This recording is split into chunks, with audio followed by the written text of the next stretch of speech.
A very good afternoon and welcome to UBC Lunchtime News. My name is Sharon Kyomugisha. In our top stories of the day, President Yoweri Museveni has joined other East African heads of state for the high-level retreat on the common market. About 300 participants from partner states, private sector, civil society and development partners were in attendance. Now, the EAC heads of state formed a panel discussion and talked of the progress of implementation of the EAC Common Market Protocol.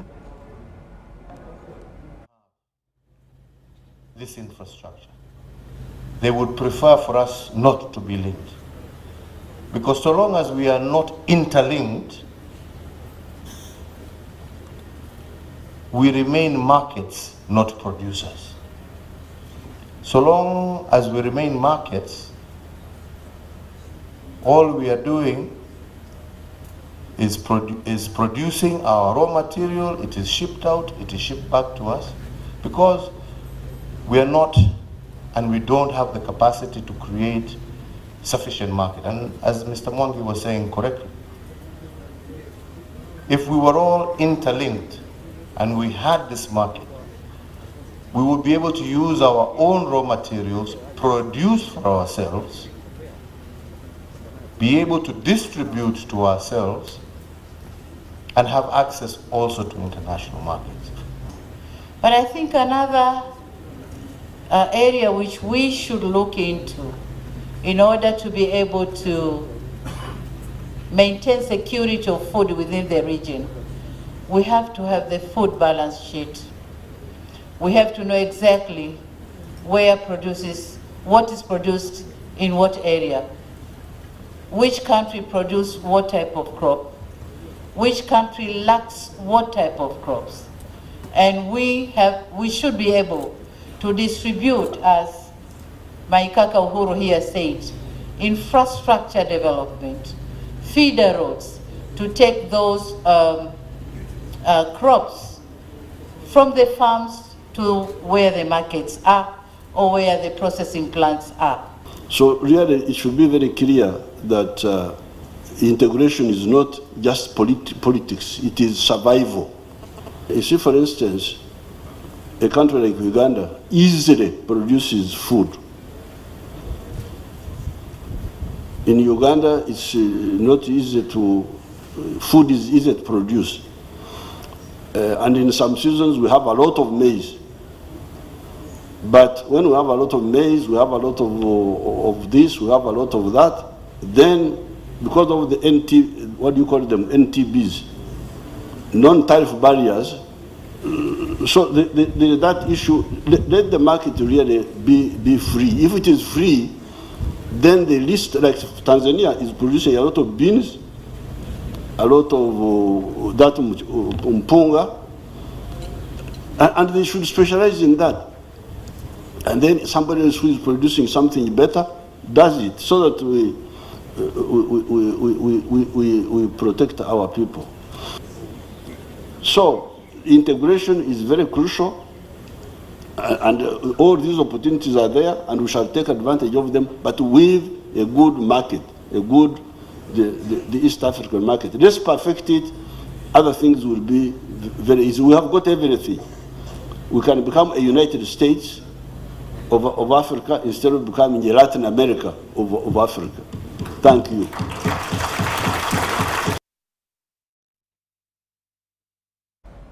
The National Resistance Movement candidate for Soroti East by-elections, Herbert Ariko, has officially kicked off campaigns after successfully clearance by the Electoral Commission. Ariko campaigned door-to-door seeks to replace FDC's Moses Atan, whose membership to Parliament was nullified by Court of Appeal over boundary issues. His main ambition is to align Soroti City's quest for progress to the Sustainable Development Goals that outline the need for sustainable cities across the world. Henry Okurut with a report. Come and join us and we'll greet our MP. It is door to door, house to house, and person to person, as NRM's Herbert Ariko seeks his return to membership of the Ugandan Parliament. The move is aimed at galvanizing his already established support base to back his political ambitions. Ariko! The expectations from some of his voters rotate around improved service delivery. In his pursuit, prayers have not been ignored. This has seen him blessed by the elderly, retired and young generation, including school children. Shalom oye. Ariko was in company of his fellow leaders, including Member of Parliament for Soroti West constituency, Jonathan Ebwalu. What is important, I tell you, in our political parties, let's not tie to our religions, let's not tie to our political parties, but let us vote for personalities or people who will help us. That is our one election. Ebwalu, an independent legislator, has broken silence on why he opted to support an NRM candidate. I have come here not to campaign for NRM. I am not NRM. Neither have I come here to fight FDC. No. I have my person who has brought me here to you, that I am moving here to support, is the Honorable Herbert Edmund Ariko. That's my relationship. This support is, among others, concretized by that of George Michael Egunyu, who gave up his parliamentary ambitions in favor of Ariko. We had a district conference here, and everybody said Ariko, Ariko. There are even some persons who said, if we don't see Ariko's name on the ballot paper, we shall not vote. About only 9 people said Egunyu. So I said, since the majority is for Ariko, and since I support the movement, I am going by that.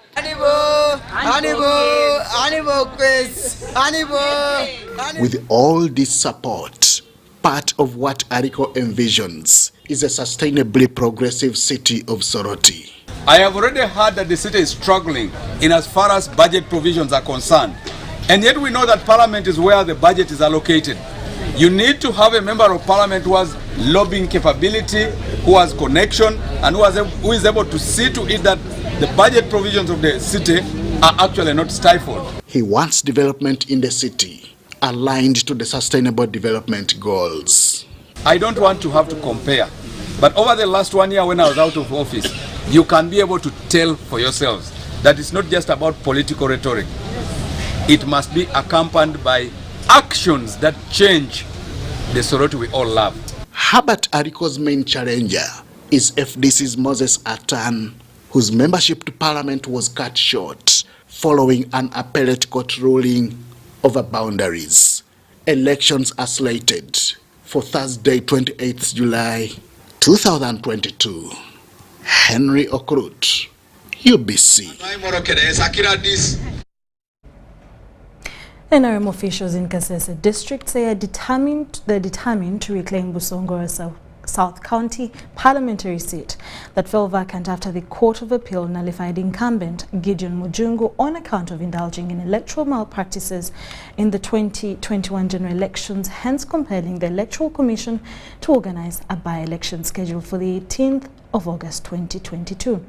Speaking at a press conference in Kasese Town, the NRM district chairperson Dr. Crispus Chiyonga Bazarabusa Walters said that the party will front only one candidate, Gideon Mujungu, to face off with FDC's Jackson Mbaju Katika. Philip Aguta is in Kasese Town and filed this report.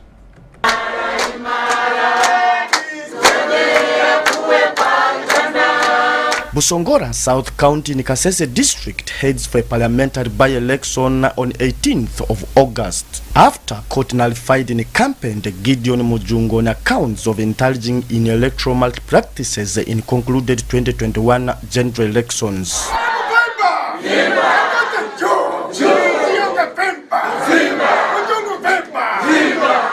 The Court of Appeal ruling compelled the Electoral Commission to conduct a by-election in which NRM's Gideon Mujungu will face off with the FDC's headliner Jackson Mbaju Katika in a hotly contested by-election. Pre-campaign activities in the district are already in high gears, especially the ruling NRM party. The party is setting strategies like reconciliation meetings and negotiations with those who aspire to contest within the party as a dependence on how to pull out and leave the seat. For one, Gideon Mujungu, if the party is to reclaim the seat. Our main subject this afternoon has been to pronounce ourselves and endorse our flag bearer, Honorable Gideon Mujungu, for the by-election which is taking place in Busongora South.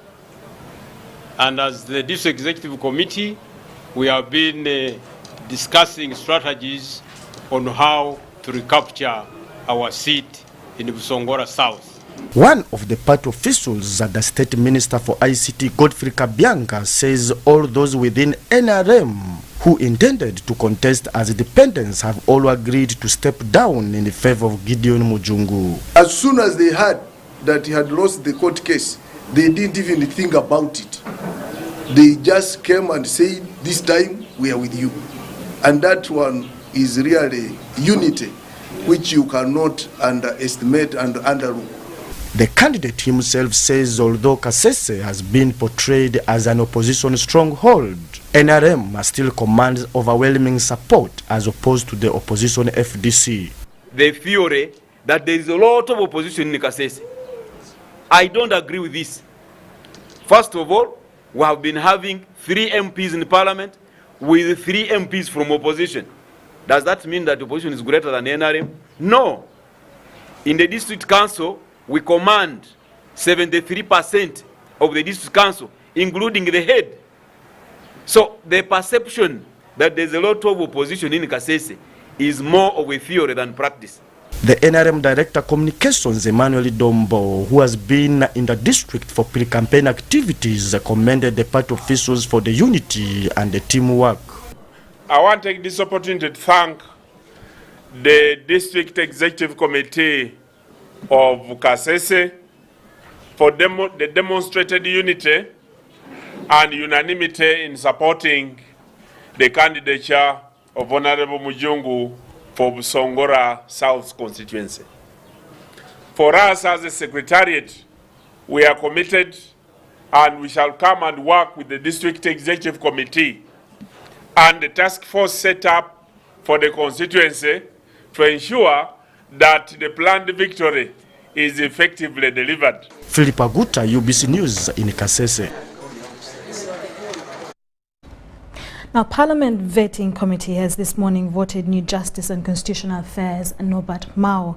Mao arrived in Parliament, this morning in buoyant mood and speaking to journalists after the closed-door session revealed that he's ready to serve as a minister in the NRM government but also retain his seat as DP President. Take a look. They wanted to know how, for instance, I would invigorate the National Consultative Forum of Political Parties, which is provided for under Article 71 of the Constitution of Uganda. And I was frank, I told them that that forum is financially crippled. It is supposed to be co-chaired. The deputy chair is supposed to come from the main opposition party, but it looks like the agenda setting is limited to the ruling party. When you're a minister, it's your duty to advise the chief executive of the country, and I will be able to do that. I also informed the members of the appointments committee that my appointment is unusual in the sense that, first and foremost, I'm not a member of parliament. I'll only be ex officio. But I've ended up here because we have a cooperation agreement with the National Resistance Movement. And the details of our priorities are there. Our commitment to establishing a framework for a genuine national dialogue, which is inclusive, bringing together the building blocks of Uganda.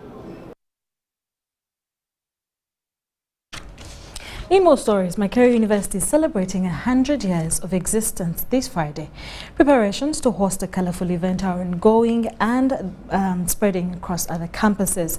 An alumni march to the city center will kick off celebrations this morning before dignitaries will be hosted at a colorful dinner in the evening. This university started in 1922, January.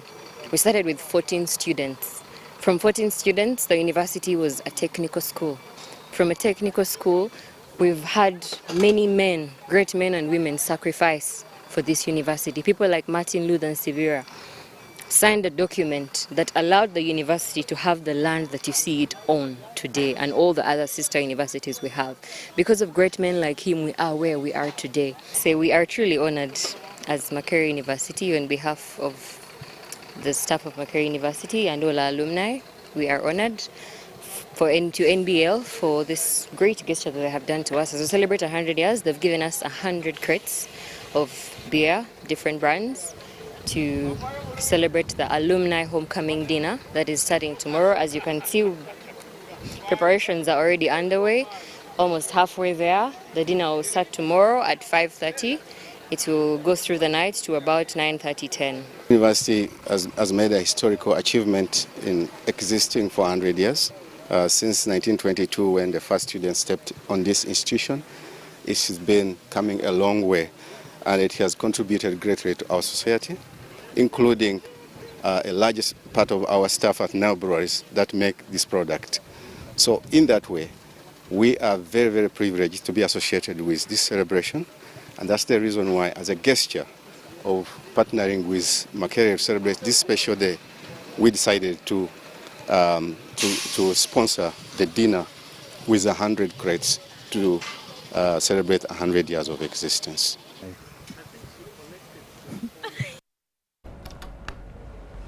Over 10 billion Ugandan shillings will be saved on the judiciary account annually come next year, 2023, after the completion of the construction of Supreme Court and Court of Appeal. Chief Registrar Sarah Langasu says by now the construction is at 82%. This was revealed during a meeting with the Parliamentary Committee on Legal Affairs at their tour of the two courts at the judiciary headquarters in Kampala district.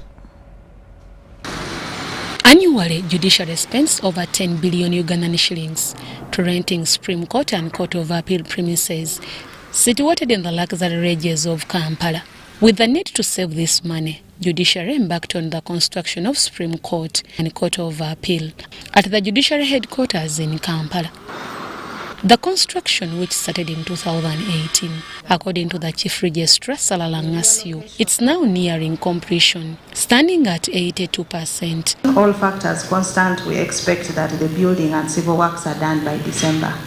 That's December of this year, 2022. And the ICT installations that I was talking about are expected to be completed by March of 2023. The work of finishing is at advanced stage, with the plastering and wiring almost finished. What is left and which is still going on is the installation of the what we call the VAC framework, that is the heating system, the ventilation, the air conditioning, as well as the ICT ducts. With this milestone, the Parliamentary Committee on Legal Affairs has inspected the construction of Supreme Court and Court of Appeal, situated at the judiciary headquarters in Kampala. The construction, which will cost the judiciary over 63.9 billion, will consist of 7 court halls, including chambers of justices, among others. We have a restaurant, we have 4 boardrooms. So the Supreme Court has 3 registries, it has a computer room, it has a mediation lounge, it has a library, it has a gym and a sauna. We have a business center. Advocates will have a robing room. At the Court of Appeal, we have 23 chambers. We have 4 court halls coming up. We have 5 boardrooms. We have 3 registries. The Chairman Parliamentary Committee on Legal Affairs, Yusufu Mutembuli, applauded the tremendous work done by the judiciary in ensuring that justice is brought near to the people of Uganda. Remember, we appropriated money for construction of these 2 buildings, Supreme Court and the Court of Appeal. But we are now doing a follow-up to see whether actually there is value for the money that was appropriated. And I must say sincerely that we are satisfied that work is going on well.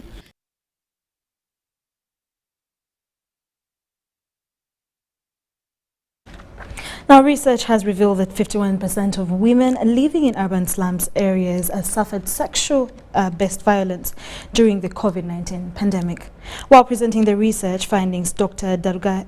Wilbur called upon the Ministry of Health and other sister ministries to improve on mental health, psychological support services as an intervention method.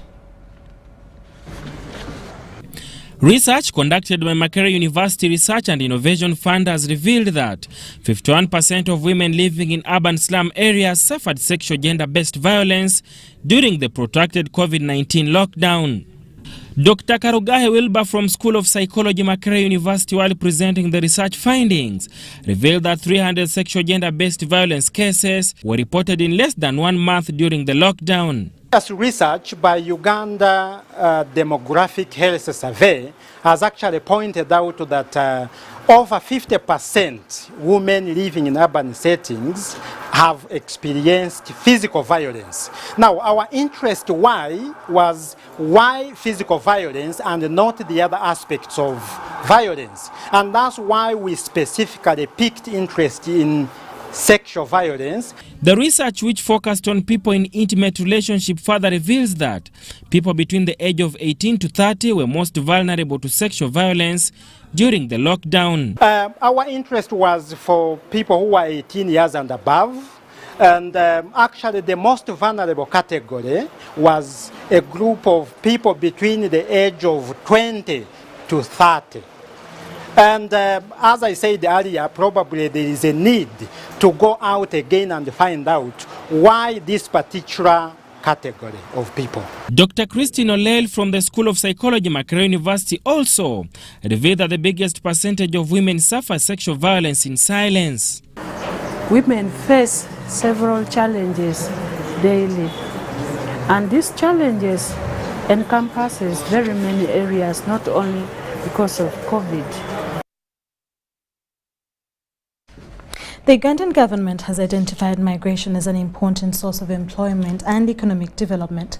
This raises important questions that are forcing government and non-government stakeholders to solicit better, more robust and nuanced explanations of labour migration to support evidence-based decision-making.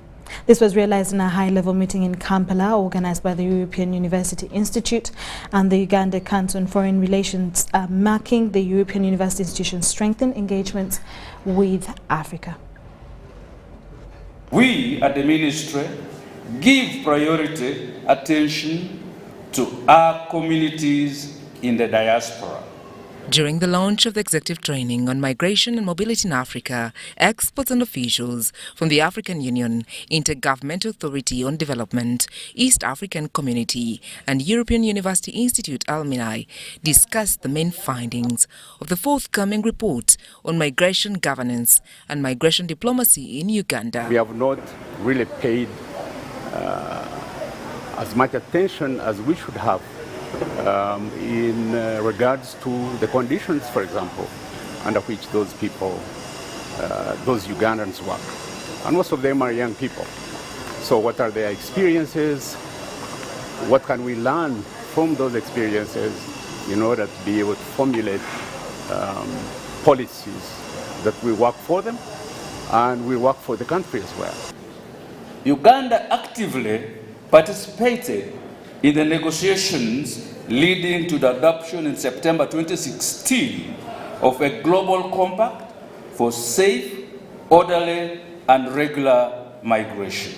What we hope is to achieve a partnership where the interests of both continents and of both actors are taken into consideration and rebuild the premises under different conditions. The research on migration governance and the recommendations thereof will form the basis for further partnership in policy advocacy and diplomatic engagements in tackling migration changes in Uganda, Africa and the EU.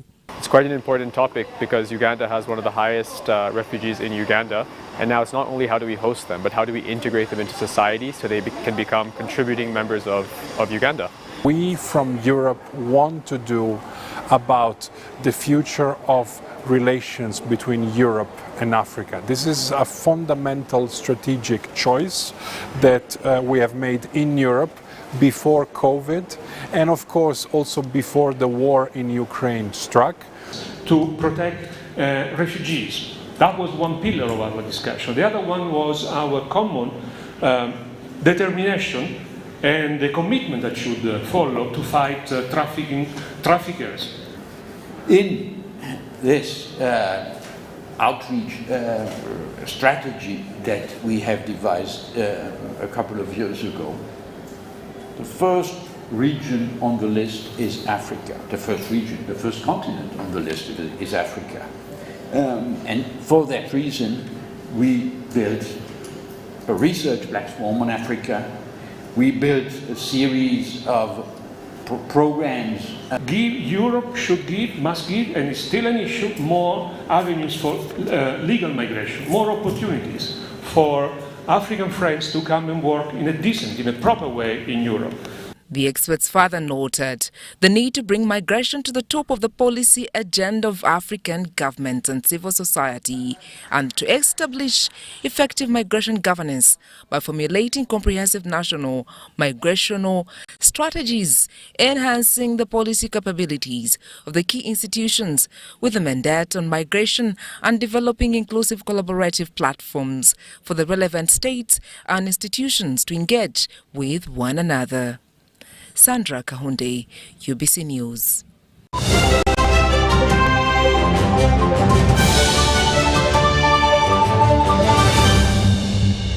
Vimba ni MTN Kabode Super as you pay mpola for this smartphone.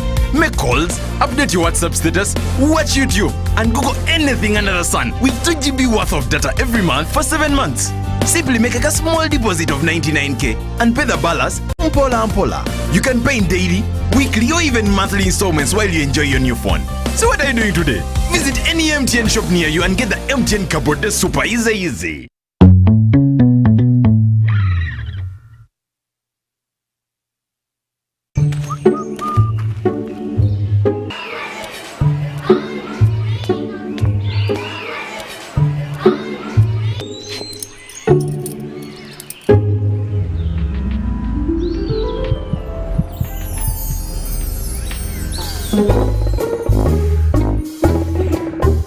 Leaders who care create a good learning environment.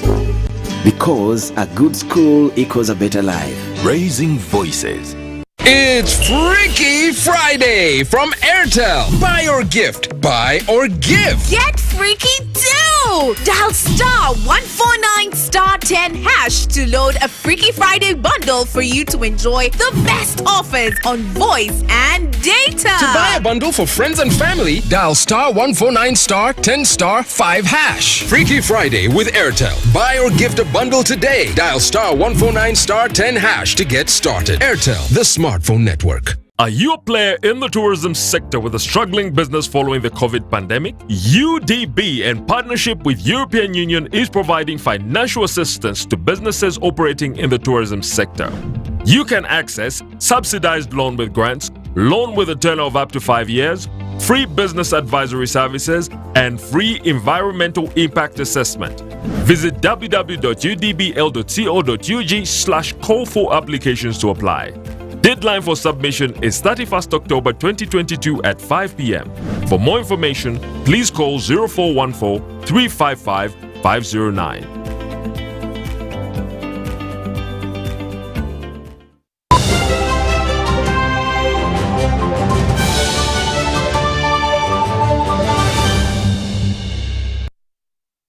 Still watching UBC Lunchtime News. In our sports stories, with most leagues yet to resume, CAF Awards in Rabat, Morocco were held to appreciate outstanding performances showcased by different players in different categories. Senegal's Sadio Mane won himself the award for Men's Best Player of the Year for a second consecutive time following his outstanding contribution to both the club and national team, while Barcelona Women's Assisat Oshola was crowned Females Best Player of the Year. In the other awards given out on the night, Bayana Court, Desire Ellis won an award for Women's Coach of the Year, Aliou Cisse won Men's Coach of the Year, while Wydad Athletic Club, Casablanca and Mamelodi Sundowns Women won Men's and Women's Club of the Year award respectively. In the women's category of the African. Very well deserved trophy.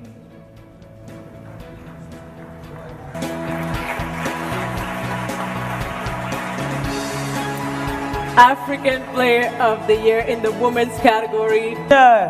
Of the African Women Coach of the Year is Desiree Ellis. Desiree Ellis. Desiree Ellis. Congratulations. And a little speech of... seront à la Coupe du Monde. Finale de la Coupe du Trône face à la Renaissance de Berkane.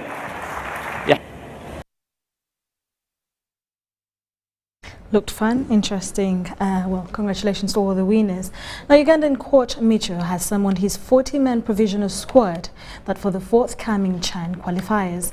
Among the players, someone included Hali Luadida, Livingston Molondo, Bright Funi, Nafian Alionzo, Yunus Sentamu, Gavin Chizito, Disan Galuango, among others. Uganda is set to play the winner between Tanzania and Somalia, with the final playoff scheduled to be played from the 26th to the 29th of August 2022. The winner of the playoff on aggregate will earn himself an automatic spot at the forthcoming African Nations Cup Championship, slated to take place in Algeria early next year.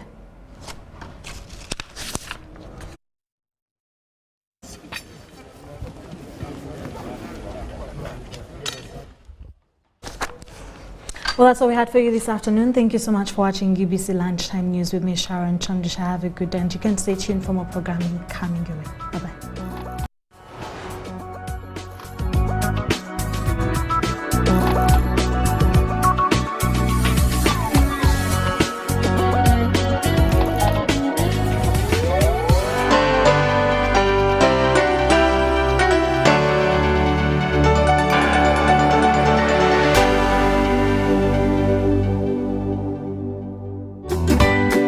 Getting a birth certificate is as easy as 1, 2, 3. 1.